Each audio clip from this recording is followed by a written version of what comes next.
भगवान स्वधाम जाने लगे अपनी लीला पूरी करके, तो कहते हैं अयोध्या में जितने लोग थे सबके लिए विमान आया, पर उस व्यक्ति के लिए नहीं आया जिसने हमारी आचार्य परांबा जगदम्बा किशोरी जी पर प्रश्न उठाया।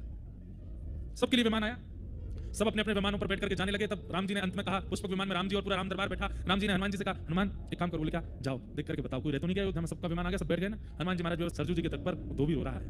हनुमान जी तुम क्यों रो रहे हो, और तुम विमान में क्यों नहीं बैठे? बोले मेरे लिए विमान आया नहीं। अरे तो तुम्हारे लिए आया, किसी और के में बैठ जाओ। बोले मुझे कोई विमान बैठा नहीं रहा, और मैं किसी में बैठ भी जाता हूं तो विमान उड़ता नहीं है, विमान ही कहने लगता है कि ये अनधिकारी इसको उतारो पहले। हनुमान जी लेकर के उसको गए और ले जाकर के राम जी के सामने प्रस्तुत किया। राम जी बोले अच्छा तुमको कोई विमान स्वीकार नहीं करा? बोले नहीं।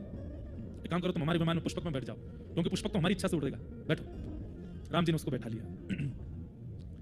ये जल के सारे विमान वैकुंठ में साकेत धाम में प्रवेश करते जा रहे थे। अंत में जैसे ही पुष्पक विमान ने प्रवेश किया, वैकुंठ ने अपने द्वार बंद कर लिए। बोले नाथ आपके विमान में छुप करके एक अनधिकारी बैठा है, पहले इसको निकालो। राम जी बोले तुम जानते हो हम कौन है? हम साकेत पति हैं, हम वैकुंठ पति हैं, हमारी इच्छा से साकेत का निर्माण हुआ है, हमारी इच्छा से सारा भूमंडल चलता है, हमारी इच्छा है कि हम उसको लेके जाएंगे, तुम कैसे द्वार बंद कर सकते हो? बोले महाराज क्षमा करें, पर साकेत के जो नियम हैं उन नियमों में आचार्य अवहेलना करने वाले को ये कभी नहीं प्राप्त हो सकता साकेत। और इसमें अगर स्वामी भी चाहेंगे तो भी साकेत उसको स्वीकार नहीं करेगा जो आचार्य अवहेलना करके आया है, आप इसको उतार दीजिए। तो वो धोबी रोने लगा। बोले राम जी आप मुझे उतारी दो। बोले तो सुनो, तुम एक काम करो, तुम साकेत में तो नहीं जा पाओगे, देखो तुमने गलती अपराध तो तुमने किया है, सीता जी पर प्रश्न चिन्ह उठाया तुमने, गलती तो है तुम्हारी। बोले जी तुम एक काम करो, हम इंद्र से बात करते हैं, तुम स्वर्ग में रह लो, स्वर्ग तो अच्छा है, ठीक है। भगवान ने इंद्र को बोला, इंद्र इसको लेकर के जाओ। इंद्र ने अपना मुकुट उतार करके राम जी के चरणों में धर दिया। बोले अभी इस्तीफा देता हूं, इसको नहीं लेके जाऊंगा। आचार्य अवहेलना करने वाले को अगर स्वर्ग ले जाना पड़ेगा तो मैं अपने आचार्य अपनी इंद्र पदवी से इस्तीफा दे दूंगा। बोले भाई मैं कह रहा हूं मेरी। अंत में भैंसा पर बैठे हुए यमराज दिखे राम जी को, तो व्यक्ति रोने लगा। बोले अब तो यही लोग बचा है, यमलोक।